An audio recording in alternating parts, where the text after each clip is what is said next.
about drones. Okay, bye. Who are you? Nice job, Derek. You don't need to know who I am. We care. I made it easy on them. So, hi, my name's Ryan Marquart. I work for the Village of Pleasant Prairie, which is just south of here, so it's a nice short drive for me. Does anybody here have their remote pilot's license for drones? Okay. Does anybody have a drone that they fly recreationally? Recreationally. Yeah. All right. So here's our objectives for today. I want to talk a little bit about different types of drones and their uses.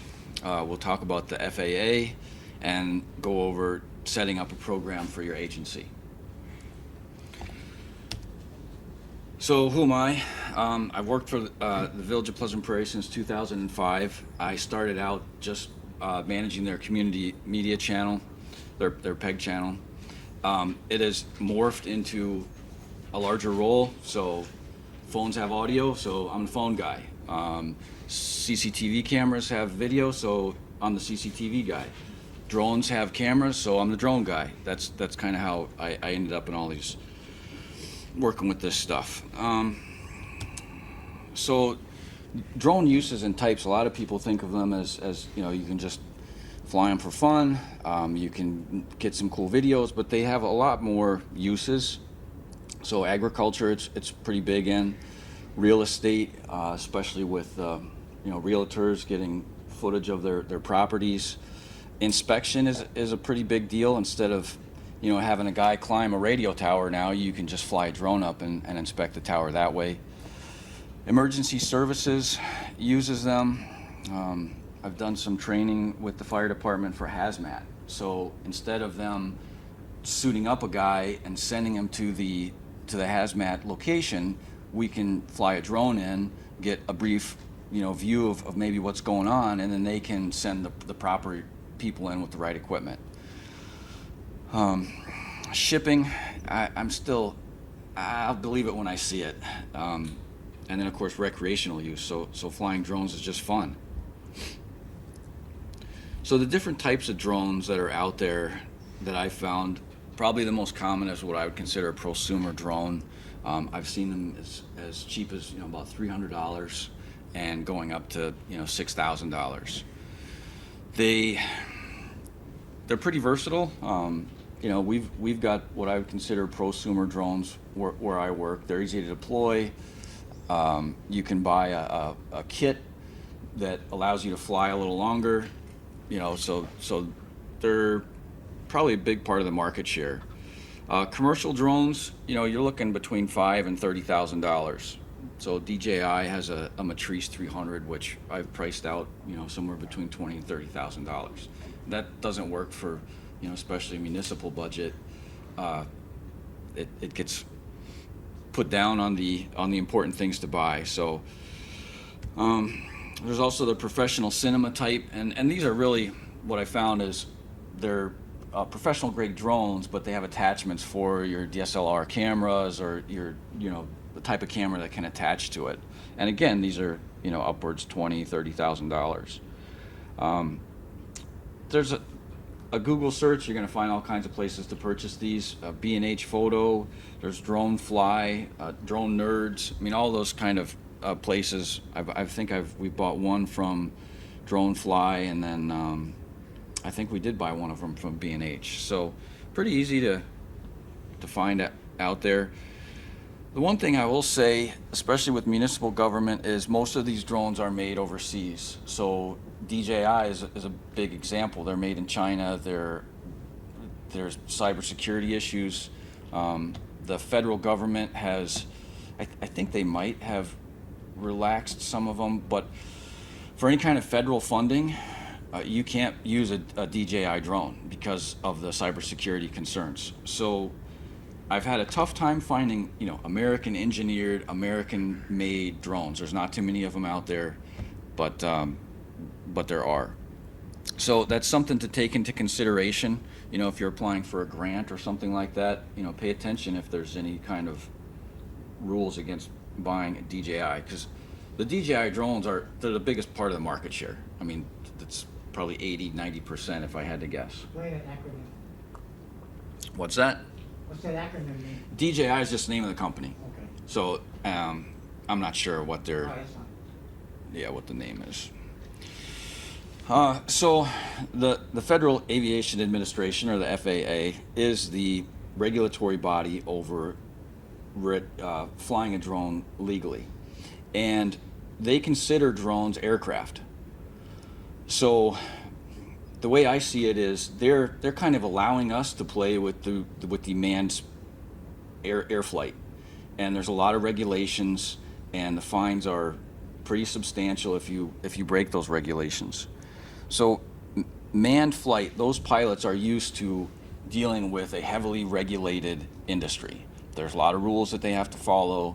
So as drone pilots, we need to just come to terms with that there are a lot of regulations that we need to follow. These websites on here, the FAA.gov/UAS, so they can, UAS is the unmanned aircraft systems, and then the FAA drone zone. So those two websites are pretty informative. There's a lot of information out there. I'll get into some of that here in a minute. And then the federal regulations, Title 14, Part 107. So that's an important chapter that anyone who flies a drone needs to be aware of. And a lot of times it's just referred to as Part 107 or 14107.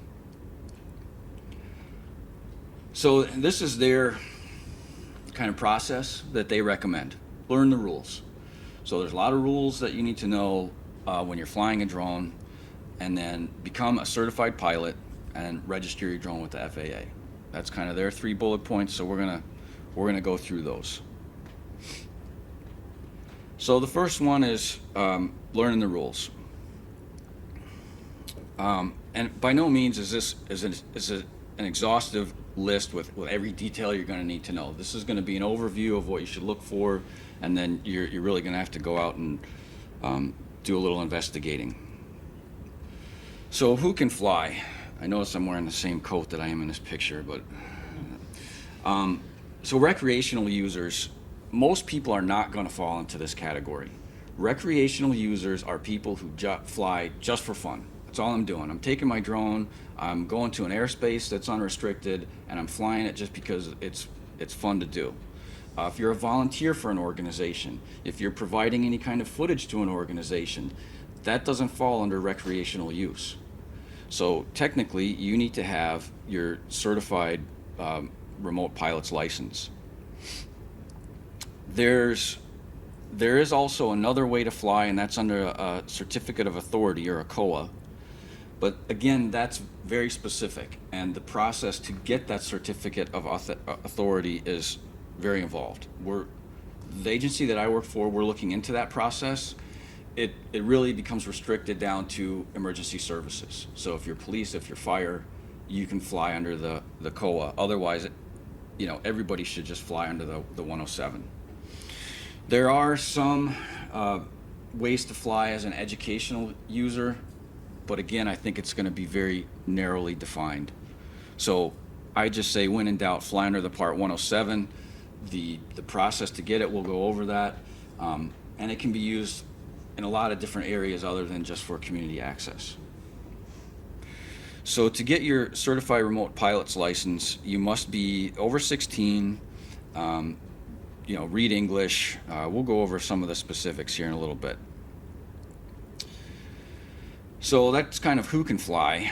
Here's a brief overview of some restrictions and things to think about when you're flying in the national airspace, which is what the FAA considers it. You are a pilot in the national airspace.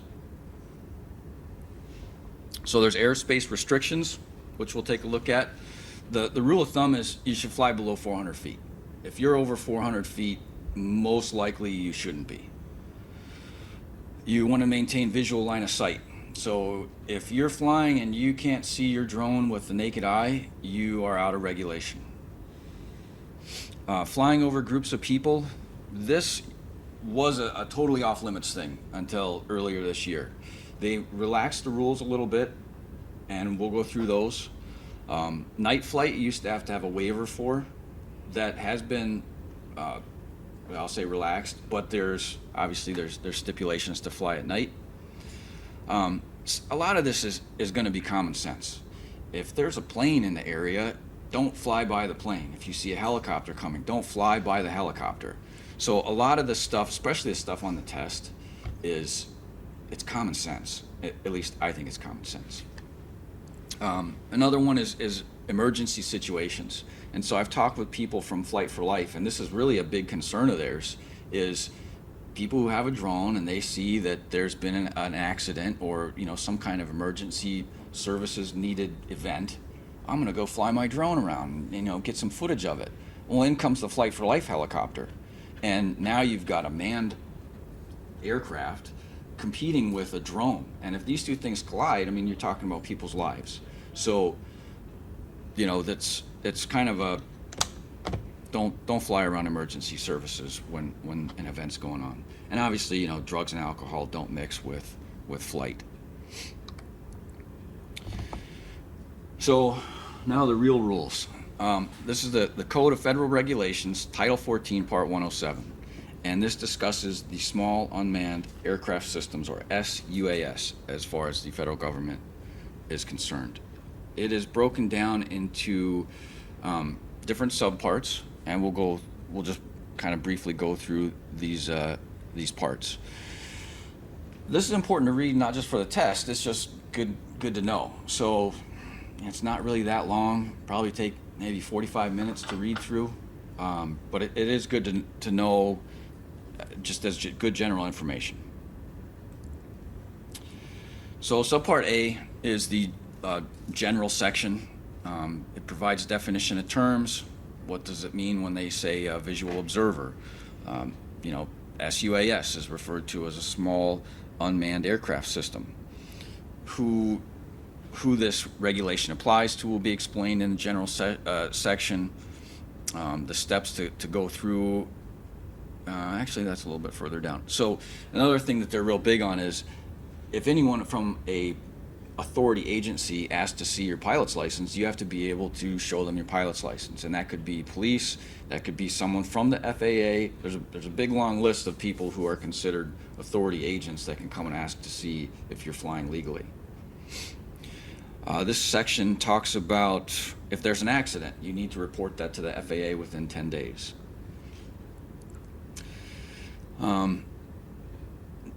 If there's an accident and the only accident is you wreck your drone, they don't need to know about that. So subpart B is the big section. This is the operating rules. You guys can see on here that you need to have the license to fly. The aircraft needs to be registered, which is a pretty simple process. I think it costs like $5. It's all done online. They send you a number for your aircraft. It's got to be put on the aircraft, even with just a sticky label, stuck on there, Sharpie mark, whatever the case is, you got to mark your aircraft. The operating rules talk about safety, medical conditions. If you have a medical condition that's going to impede flight in any way, so whether that be mental or physical, that's something that's going to keep you from flying. What to do in flight emergencies. It briefly goes over operating from a moving vehicle. So that's not allowed. You can't be in a vehicle that's moving operating your drone. It might seem kind of goofy, like why would I want to do that? But we were on a search with the fire department, and they were like, why don't you just hop in the ATV and we'll just go down a set of railroad tracks and you can fly from the ATV. And I'm like, well, technically I'm not supposed to do that. So I stayed put, they drove. And then flying at night is covered briefly in this section. So what they do say is that before you fly, you have to have a remote pilot in command. And that person has to be deemed the remote pilot before you take off. That remote pilot is completely responsible now for everything that happens. You can have visual observers, and a visual observer is just someone who's with you, who's monitoring your aircraft, who's looking around for other aircraft. They're visually observing and then relaying that information to the remote pilot. But ultimately, the final authority and responsibility lies with the remote pilot in command. So the other things that are covered in this subpart, visual line of sight, which I spoke about. You need to maintain that visual line of sight. That doesn't mean with a pair of binoculars I can still see it. That means can you visually still see your drone? It defines what the visual observer is, and anytime you can have someone with you, it's always better. You know, more eyes on it are better than just your own, because it is difficult to locate your drone sometimes when it's up in the air. If you have a white drone and it's cloudy, it blends in with the sky. You know, I mean, there's all kinds of times when it is difficult to keep an eye on this. And, you know, if you've got people who are maybe, they want to come up and talk to you, it's nice to have that visual observer as a buffer and say, hey, no, you know, he's flying something in the air, he needs to pay attention. So, you know, you see people with these vests and you think, that's kind of goofy maybe, but it's actually kind of important for safety, because you don't want to be interrupted while you're flying. You need to have total, complete focus, because you're flying in airspace where there's manned aircraft, and, you know, it's a life safety issue. This section talks a little bit about pre-flight operations, taking a look at your drone, making sure everything's airworthy. Subpart C talks about the need for certification, some rules if you've had offenses with alcohol or drugs. So if there's anything on your record that could prevent you from flying legally. It talks about testing and then recurrent testing every 2 years. So drones cannot have transponders, and what a transponder is basically with a manned flight, the radar is going out and the transponder is sending information back. Well, those aren't allowed on drones. There is a need to have a remote ID, and I'll touch on that subject here in a little bit, but an actual transponder that you'd find on a airplane is not allowed. So to get the remote pilot certification, a person must be over 16, they must be able to read English, and have known physical or mental issues that could play a role in unsafe flight. And you have to pass a test. So then, subpart D specifically deals with operations over humans. And I kind of read this and I did a little research, because it's like, oh great, I can fly over humans now. Well, not exactly. Sure you can, but they have 4 different categories of being able to fly. They've got category 1, which says your drone has to weigh less than half a pound. I don't know about you, but I mean, half a pound is like one of these little $30 drones that you'd fly recreationally. And why would you need to fly that over a group of people? So in my mind, that kind of ruled it out. Now, when I get to the next category, it starts talking about 11 foot-pounds of kinetic energy on impact. And I don't know what that means. So I did a little research and, you know, found a website where someone who understands the math, you know, he took the Mavic 2 Enterprise and the Matrice 300 and figured out that you've got to take weight, you've got to take gravitational pull, and if the Mavic 2 were to fall out of the sky with its propellers rotating, it's about 32 pounds of kinetic energy.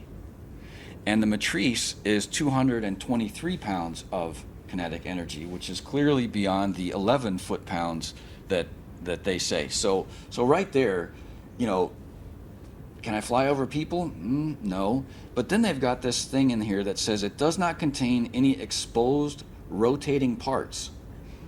Well, think about what a drone is. I mean, it's got propellers on it, and most likely they're going to be rotating.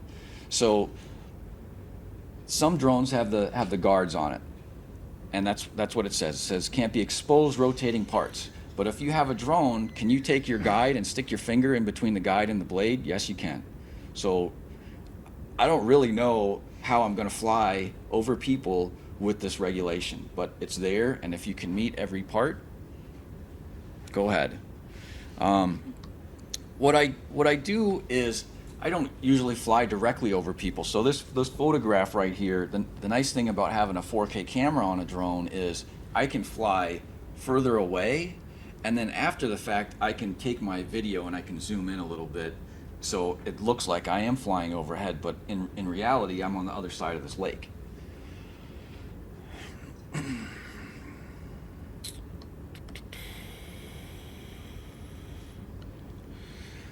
So the last subpart has to do with waivers, and there is a process to go through and get waivers with the FAA that allow you to kind of, get around the rules. And before we were allowed to fly at night, I wanted a night waiver. And so I went online and I looked at the questions and I filled it out and I sent in my application, and about 2 days later I got it back denied. Not enough information. Okay, so I went back and I read every single question on that waiver and I filled it out, and my application went from about 500 words to about 4,000 words. And about 10 days later I got back that, yes, you're approved, but we want all this other information as well. So I had to provide policies. How will, at night, what were we going to do to restrict people from the flight operations area? And so I had to go talk to the police department and the fire department and figure out, okay, if we want to fly at night, what are you guys going to do to help make sure that no one comes walking into the flight zone? I had to make sure that my drone could be seen three miles away. So we had the nice thing about the Mavic 2 Enterprise, it comes with a strobe light that can be seen 3 miles away. So when we fly at night, we have to make sure that that strobe light is on there. And I went through all this process, and then they came out and said, okay, you don't need a waiver. You can fly at night, but again, it's kind of those same things. You got to be able to be seen 3 miles away. And then I was told, if you have a waiver, now you have to go back to training to get trained to fly at night before you can fly at night. So there's the federal government for you. So there are ways to go and get a waiver. Just be prepared to go through a process. So one of the new things that the FAA has come out with, and they had it open for questioning, and there was thousands of people who put in information, but the whole problem is that people fly drones and nobody knows they're in the sky. So if I'm flying a manned aircraft, I don't know what drone is in the area. So the federal government has said that all drones that I think they're manufactured after earlier this year, they have to have this remote ID capable drone. And then by September 16th of 2023, if you're flying a drone, it needs to have this remote ID.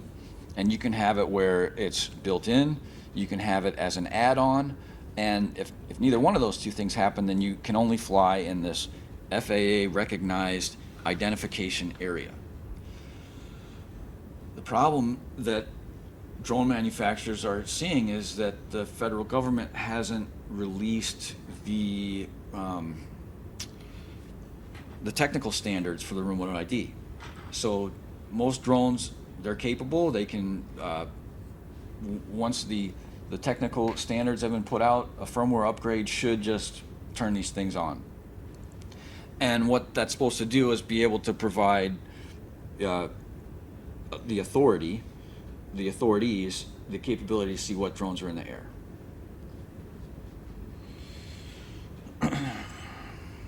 So that kind of covers federal regulations, Part 107, the rules. And I would recommend going out, Google searching. The federal government has an archive where you can read all about it. So the next step in the process is to become a certified drone pilot. So we'll go over some training options and resources, how to navigate the process, and the Airman Knowledge Test. I won't go too much into the Certificate of Authority. It's just a way to fly without Part 107, but it's a process to get approved for that. And what that really is going to help is we don't have to go out and train a police officer on every shift to get his 107 license. We'll just have the authority to train them in-house, and then they can fly a drone if they need to at an accident scene or whatever the case is. Most everybody else fly under 107.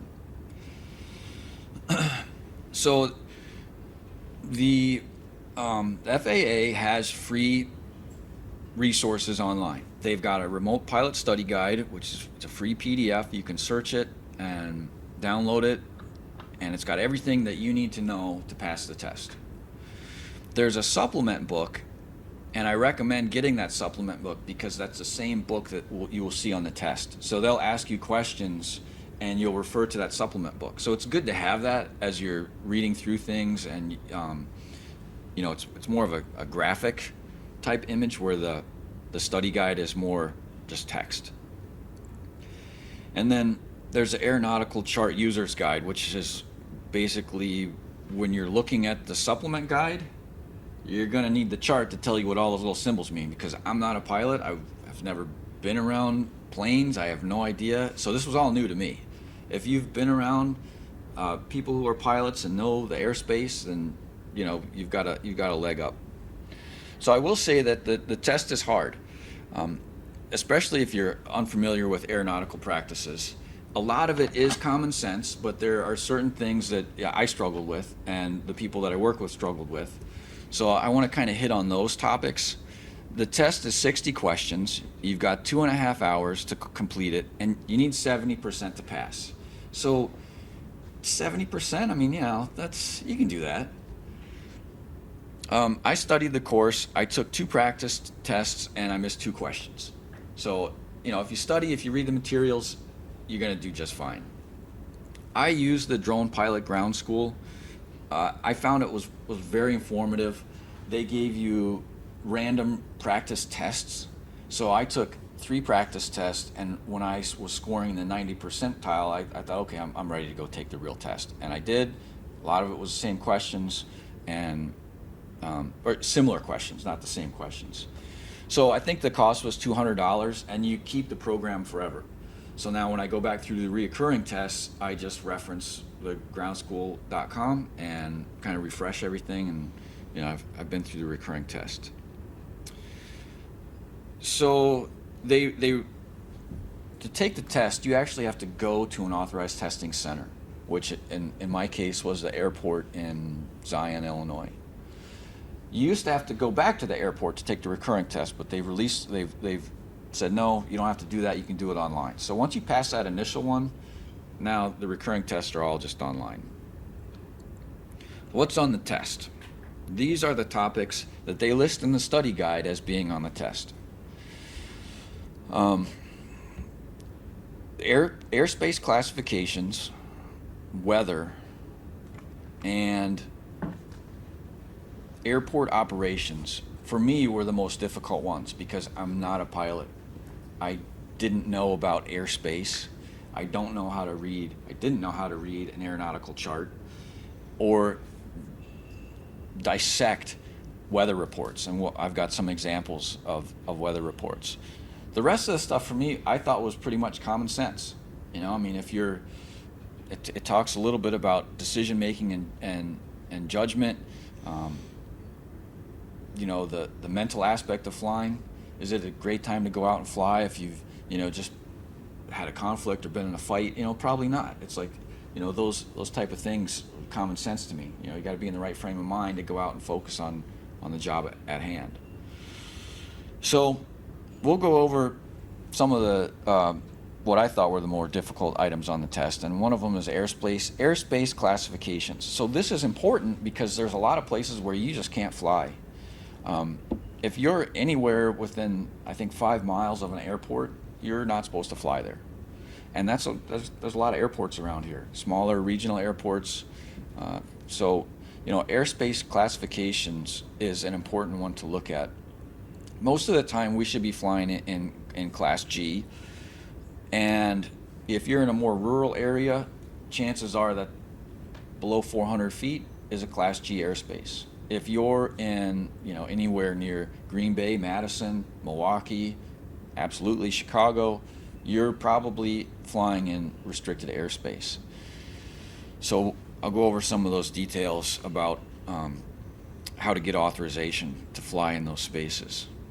So Class A, you're never going to fly in Class A. It's 18,000 feet or above. Those are the manned aircraft spaces.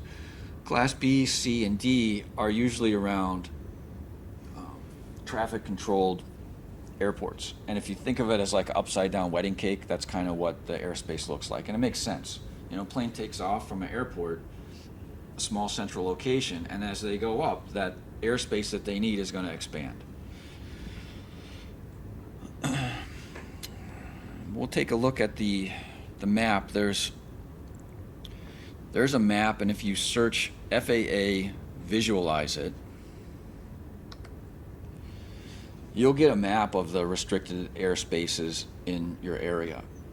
So I just did a search, FAA visualize it, and it takes me to the really long link up there. And that'll open up a map, and from there you can zoom in on that map, and it's going to show you height restrictions. So the further away in that little green circle that I get, my height restriction might be 400 feet. The closer that I get to the airport, that restriction goes down to 0. You're not allowed to fly there. So it's a pretty handy website. But what this is really showing is an aeronautical and sectional chart. And I need to advance. And so this is something that you will have to know for the test. You have to know how to read this chart. And obviously this is somewhere around Chicago and the area that I work at in Pleasant Prairie. And this little tiny red box, this is all the stuff that's in my area. So, this is a laser pointer. I fly by Kenosha, and if you look, even this right here, this little parachute, well, that's a landing zone for a parachute, skydiving. It's like all that stuff shows up on these maps, and it's important to know it for the test, but it's also important to know what's around. So there's radio towers that are listed on here. It shows, it's kind of hard to see, but up in the corner it says 17 and 14. Those are the highest points in the area that you're going to encounter. So, radio tower is at 1,700 feet or whatever the case is. It's going to show on the sectional chart. And it is also going to show, there's a broken dotted circle right here. That's the Kenosha Airport. So this whole area where you see those dashed lines, that's a restricted airspace, and I need to have approval to fly in there. Well, that covers like half the village that I work in. So every time I fly, I have to get authorization pretty much. And they've really come a long way. It used to be I had to call the airport and talk to someone in the tower and tell them where I was going to fly, and then they'd say, okay, that's fine. Now, the FAA said I had to go through this 90-day process in order to fly, which that's not always going to work. So I just call the tower, they would say fine, and then I fly. Now, it's all online. I have an app on my phone, and I'll show it to you. I click, I draw a space around where I want to fly, and I get authorization. So these charts are important to get yourself familiar with, and it's going to show, your airstrips, towers, control tower frequencies. Those are all just important things, especially for the test. So the other thing on the test is reading weather reports, and they've got these, acronyms, right? So no one's going to say meteorological aerodrome report or terminal aviation forecast, but you need to know how to read them. And then the websites that are on there, and you can just Google search aviation weather, and you're going to get a whole list of things that show different weather reports, and some of them are pretty interesting, I think. You want a real forecast, that's where you go.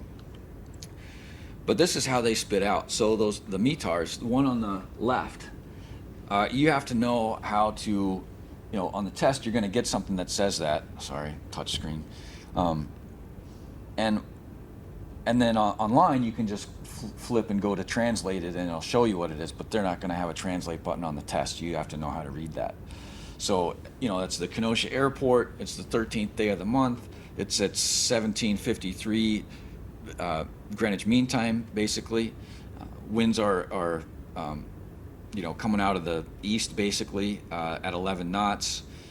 And you've got overcast skies at, I think it's 1,800 feet. So it is nice to be able to flip the translate button online. It'll get you familiar with how to read these reports, but it's just something that was a little challenging for me. So on the test too, it asks some questions about crew resource management and different kind of attitudes, hazardous attitudes to take into account when you're flying. So those attitudes would be, an anti-authority. Oh, the rules don't apply to me. I'm just going to fly. Well, there are rules, and you should follow them. Another one would be, kind of being impulsive, just going out there and doing things fast. Not really thinking about it.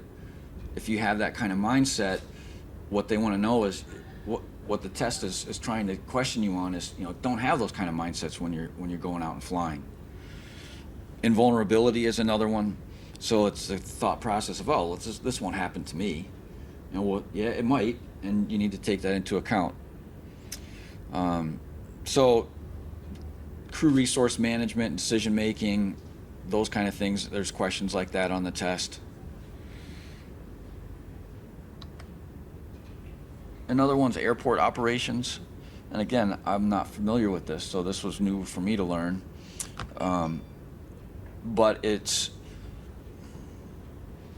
you can look up, take any airport close by your area. I picked the Kenosha one, and you get these airport diagrams. So this has things on there like the air traffic control frequencies, common traffic advisory frequencies, and the notice to airmen. So they put out these notice to airmen if, let's say the president's coming to town. Well, they'll send out a notice to airmen that's saying, hey, this is now a restricted flight area for today. That's a notice. So it is important before you go fly, I'm checking the weather, I'm checking the NOTAMs, these kind of things before I decide whether or not I can go out and fly. Some of the questions don't really relate to a drone program, but you got to know them for the test. So, the runways, which I thought was kind of interesting. Runways have two numbers on them, and depending on which way the flights are coming in, that's the number of the runway. So if you say that a plane is coming in on runway number 7, if you think about the compass rose, he's coming in from the southwest and he's landing on runway 7.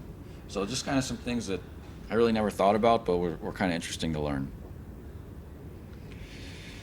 The old latitude and longitude, and I chose this one because this image, because if you look at it, latitude on the picture is running north and south. Well, latitudes don't run north and south, they run east and west. And then the longitude one, the word longitude is running, right to left, but that's not the way they go. This is the image that is on the book, in the training guide. So just something to be aware of. Navigating the process. So to actually get your drone license, first you've got to study, and then there's a website, and it is the IACRA, the Integrated Airman Certification and Rating Application website. This is where manned aircraft pilots go to get their certification, and you go to the same place to get your FAA license. So you need to go there and register. They'll give you a tracking number, and you'll take that number. Basically, they're assigning you a number to when you go test, they know who you are. So you have to go to that website, fill out some information, they'll give you the tracking number, and then you can locate a testing facility and schedule your test. I scheduled my test the day before. I drove down to the airport. They put me in a little room. They gave me my little booklets, and I completed my test. So after that, they give you a form, and I believe I had to attach that form back at the IACRA website, and after a few weeks, then I got my little card in the mail from the FAA that said I was a drone pilot. So that's kind of the process to getting the pilot's license, and it could look overwhelming, but in reality, it's like if you study the materials, the test is pretty straightforward, and the process is not really that difficult to get through. The reoccurring test, it's every 2 years, it is free, and it's done online. So they made that pretty nice. There is a cost to take the test. It's $175 for the initial test. So that get paid that gets paid directly to the airport where you're taking the test. So the last step then is to register your drone with the FAA. And again, it's a pretty straightforward process. You go to the FAA drone zone, and if your drone is less than 55 pounds but more than half a pound, you have to register it. And I did look it up. Whether or not you're a recreational user or not, you need to get your drone registered. It's $5. It's valid for 3 years.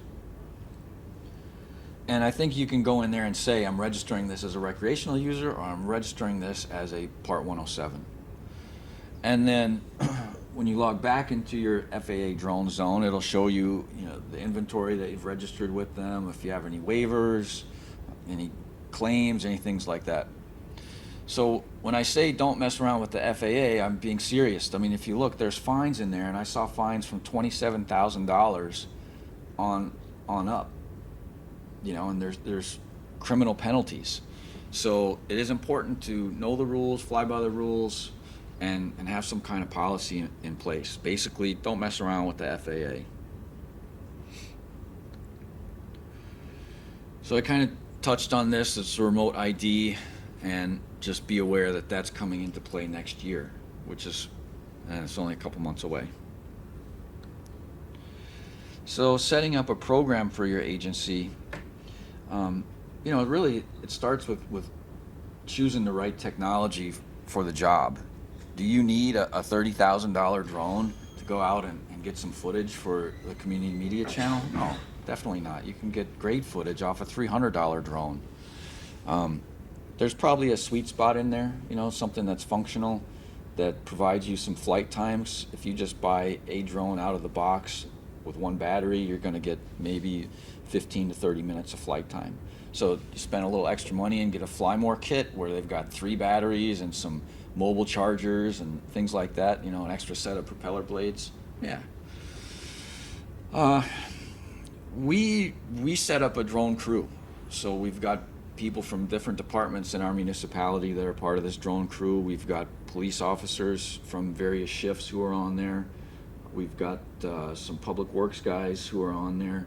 And basically it's, we can, if there's one officer and he's got an issue and he's got to go out and fly a drone, then I can go with him. I can assist him. If there's a public works guy who's available and I have to go fly, I'll grab him and he'll come with me. So it is good to have more people. You think about creating a policy or a standard operating procedure as far as who's going to fly, when they can fly, and just that operating procedure of getting it up in the air. Deployment, when I say think about deployment, how easy is it to get your drone up? We've got everything down to 2 cases. I've got a case with the actual drone, and then I've got another case with landing pads, extra batteries. I bought an aviation radio, which was, I think it was like $150, and it's just it's like a scanner for the aviation frequencies, so I can listen to what's being broadcast at the airport and just be aware of what's going on. Your dispatch center, and this really comes down to, I'm just speaking really to my municipality. I got to know my dispatch center because I let them know when I'm flying and where I'm flying.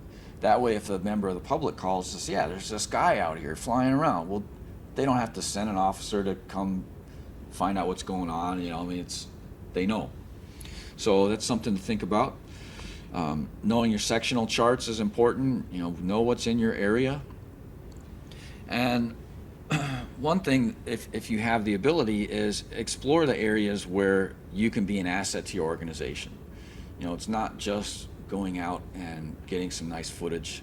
What else can you help with? So if our community development department wants to, fly over some vacant land because they're trying to get a business to come in there, well, having a drone for that footage is great. I helped out with the Lake Michigan erosion. So the DNR came to our Public Works department and said, can we fly along the lake and see what's being eroded? I've flown over accident scenes, so we've had fatal accidents where they want to get that aerial footage because it provides a completely different perspective. I've done some training with search and rescue for our fire department.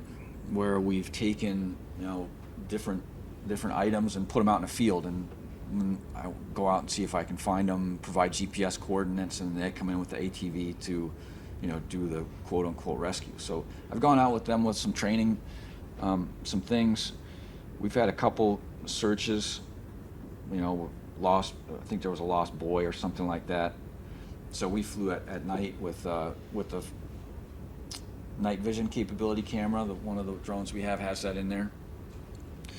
And they ended up finding the boy walking on a street somewhere. So, there's all kinds of different scenarios where a drone can be helpful. When my director came to me a few years ago and said, "Hey, we're buying a drone," I'm looking at it, I'm thinking, what are we going to use that for? There's really no purpose to it.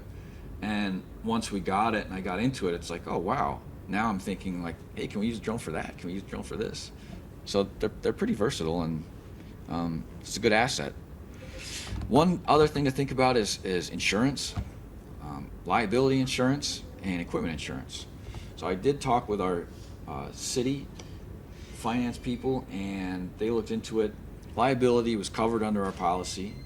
So if the drone falls out of the sky and does damage to personal property or person, it is covered. And then our insurance lists the drone as equipment. So just something to think about. Make sure you've got insurance on there. One other thing is, a lot of drones have 4K cameras in it. So can your editing system handle 4K video okay? Some do, some don't. My newer system did, but when we bought it, I got my new video and I threw it in my editing system and it just choked. And I'm like, what's going on, And I'm like, okay, it's much higher resolution. So before I got a new editing system, I was just dumbing down the footage. I was just converting it to 1080 and editing from there. Because do you always need 4K of a field? No, sometimes not. But this slide just kind of shows that difference. Something to think about. So this is our area where I fly, and I'm in the bottom corner there, the village of Pleasant Prairie, and you see probably, a third of the village is covered where I'm not supposed to fly. So airspace restrictions is something to think about. These are some common airspace restriction areas. So stadiums and sporting events, airports. Not that any of us are going to DC, but you can't fly anything in Washington, DC. So it's important to check the notice to airmen, because that's going to have that if your airspaces become restricted for a short period of time. What they did was they came out with this. It's a low altitude authorization and notification capability. There's a website. I use the Aloft program, and I've got the app on my phone. So just quick show you that. It made it a lot easier to get authorization.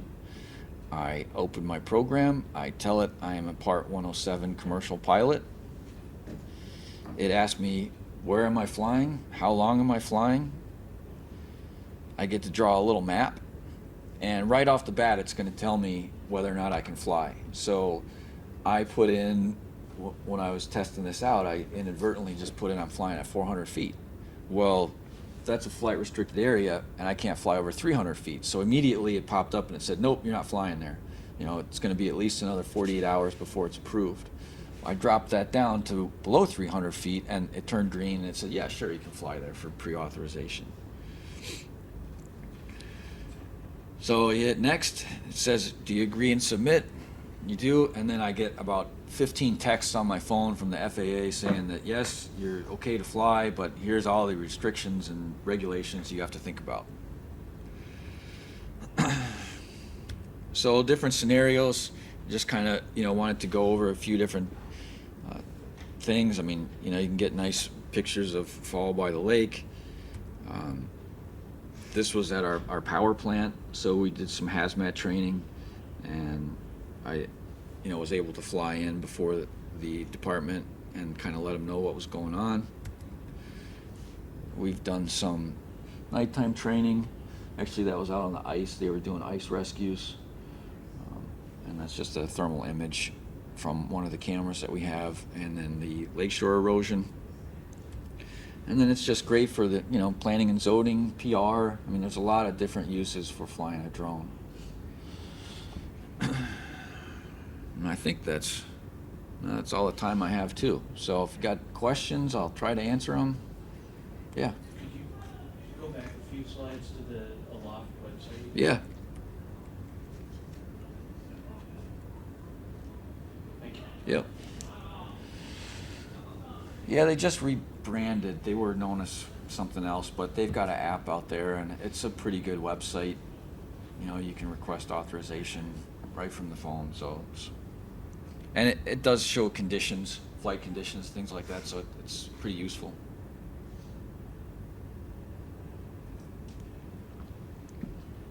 For how long you said is the drone license? Every 2 years, you have to go back and get recurring training.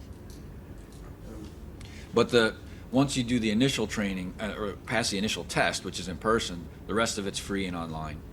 So they made it pretty simple to keep it up to date.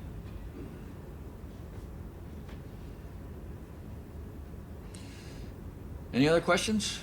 That Yeah. drone study program, that's online, that's a $200 fee, Yeah. and that's, go back to use it after you Yeah, we paid it one time, and I don't know how many people in my agency have gone through and used that one program. So it is kind of nice. There's videos in there where he explains, all the different chapters that's in the study guide, and then there's chapter tests, and then there's 3 different practice tests, with different questions. Guess how many hours the average Joe would take to I mean, take this test? I spent, I think, a week and a half, but I do just a chapter a night, and that was it. I mean, I talked with Derek beforehand, and he said that he went on YouTube, watched the video for 2 hours, and went and passed his test. So it's kind of just, what you can retain. Yep. I came in late and I apologize, Mhm. but who needs a license? If you're flying for fun, so if you're I just like to fly my drone, I don't need a license. It's recreational use.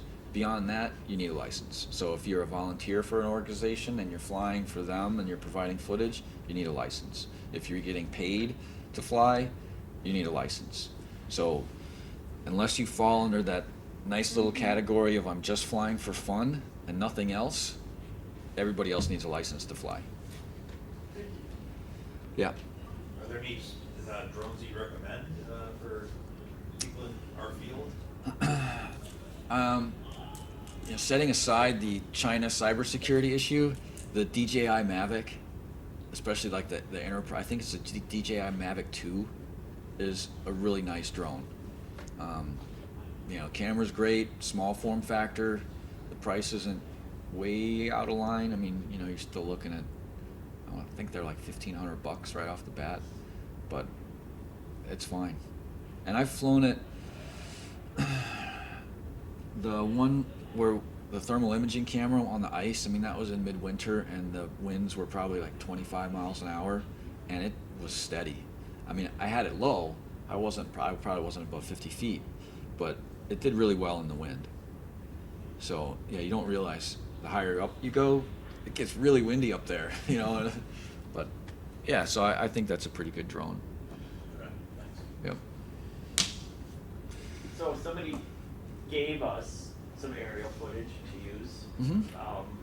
Don't know if he was licensed. Is that something that someday maybe someone will see it on our station and go, who provided that? I have to go back and go, that guy? I mean, that's a possibility, I suppose. Yeah, But that's really on the remote pilot. It's not on you. yeah, It's, you were given some footage and you used it. yeah. I don't know if you fall under the open Don't ask. records, If Don't you, ask, don't tell. if you fall under open records and there's an open record of it, well, yeah, sure, I guess you'd open yourself up to it, but otherwise, no. Brian, I know you said that you weren't gonna talk a whole lot about it, but could you give a real, very brief, high overview look at that COA for public safety? Yeah, so first thing you have to do is submit an application to submit the application. So we needed a letter from a lawyer basically saying that, yes, this is a city and they do fall under the guidelines that they can apply for it. And we have to provide that to the FAA, and then they allow us to go in now and start the process. So they're going to want to know about training policies and, you know, procedures and kind of all that stuff. I haven't really seen that process yet, but I know that I got an email back from the guy that says, well, here's the process. And I mean, it's like this 1,500 word email. He's like, we send this out just to kind of discourage people from, you know, from trying for it if they don't really need to. But it's very specific as far as emergency services. It's like, it's police, it's fire. Everybody else doesn't get to fly under that certificate of authority. So if, I mean, it even goes in and says, you know, if you're flying for real estate or commercial development or, you know, anything like that for the city, you don't fly under the COA. So when you do work with fire department, are they notifying for you, everybody? I mean, search and rescue, all that stuff, or is that on you? No, it's up to me to get authorization to fly there. Yeah. So, you know, I'll go get my authorization, and then I usually will call Flight for Life. So they've got a 1-800 number to their dispatch. I'll call them and just let them know I'm in the area. And that's pretty much all I worry about, you know, and I'll call our dispatch center. But if it's going on a scene, I mean, there's a whole NIMS process of, you know, you're going to the incident command, you're checking in, they're telling you, you know, what your part is gonna be in this, and then you go from there. Our fire department chief wants to start a program. Mm-hmm. Like, okay. Yeah. You know, you're gonna need to get licensed, or they're gonna need to go through that COA process, and you know, that's Even private airports show up on the map, right? Private grass strips and everything. yeah, right? yeah, they do, absolutely, yep, and it'll show if there is restricted airspace around that. And it'll show on your drone app on my lap, my interface, my tablet or whatever I'm using. Yeah, I'll see that too. it does. It tells you you're flying in restricted airspace. Be careful, that kind of thing. Well, you're talking about on the actual drone itself. Yeah, I've got a Yep. Mini 2. Yeah, the newer. I think most all the ones now have those smart controllers that know the airspace that you're in. Yep. Which doesn't fly well in high winds. No, I imagine not. Really light. Well, we had a Phantom 4, and we've got this big recreation facility, and they wanted footage from inside the field house. Well, there's a lot of Wi-Fi in the field house, and so I'm flying it, and there was nobody in there. And all of a sudden, my drone starts losing elevation. And then all of a sudden it sped up, and it just flew right into the wall and, you know, broke into a lot of pieces. I crashed mine in a And- NASCAR facility. Yeah, well, it's because Indoor. what I'm guessing is there's Wi-Fi interference. Yep. Because it still operates on a 2.4, you know, wireless signal. So it picked up some kind of weird signal and decided to crash itself. But I mean, my hands, I wasn't even controlling it at that point. I had stopped, and it just continued on. I hit a post right by a new race car that had just been painted. Oh, nice. That's exciting. Yeah. So you wrecked two things, right? The I drone didn't and touch the car. Okay. They just all watched this thing go into a post. Yeah. Down. Yeah, they don't survive well on impact. No. So, all right, great. Did you get the insurance program when you got, or didn't they have that for your DJI?